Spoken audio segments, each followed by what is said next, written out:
ВМРО ДПМН и Вреди седнуваат на маса наредната недела, но не за нова распределба на ресори во владата, туку за да одредат владини повереници што ќе раководат со 4 општини, во кои локалните избори целосно ќе се повторат. Како што потврди Мицковски, се чека извештајот на ДИК дека во Гостивар, Центар Жупа, Врапчиште и Маврово Ростуше немаше доволна излезност на 19 октомври и не се избраа градоначалници. Очекувам текот на следната недела кога ќе ги добиеме да седнеме со коалиционите партнери, да ги предложиме имињата кои што ќе бидат владени повереници во тие општини во кои што не успеа избори.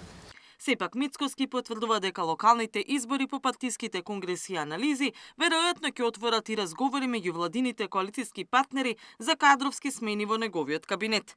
Мицковски останува на ставот дека Беким Сали има добар кадровски потенцијал за вице-премиерското место на Меджити, кој заминува во Чаир, но вели дека други преговори за структурни промени немало. ВМРО ДПМН како политичка партија е најголема политичка партија во Македонија и дека мандатар на оваа влада сум јас и логично е дека последниот збор ќе го имам јас.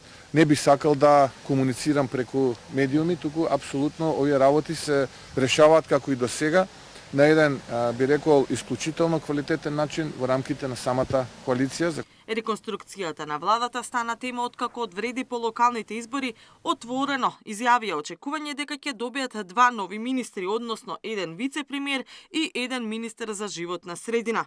Дополнително најавуваа дури реконструкција.